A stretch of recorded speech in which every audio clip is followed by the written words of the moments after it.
And part of the reason that the Taoists believe that you should walk the line between chaos and order is because it's at that place where the quality of your existence is high enough so that the problems that we discussed, the existential problems we discussed, are no longer particularly relevant.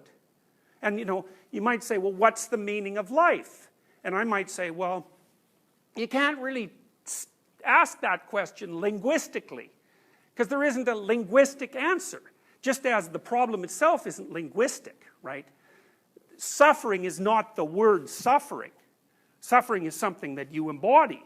And meaning is not the word meaning. It's something that happens to you. And so the Taoists would say, well, stand on the line between order and chaos. You can tell when you're there because you're awake and alert and excited and enthusiastic and deep into the moment.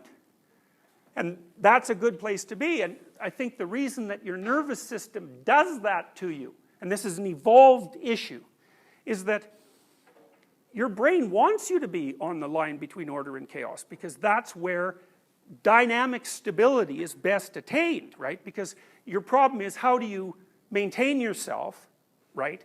And then the problem is, how do you maintain yourself optimally? And then the problem is, how do you maintain yourself optimally in a world that continues to transform? And the answer to that isn't, well, you stand still.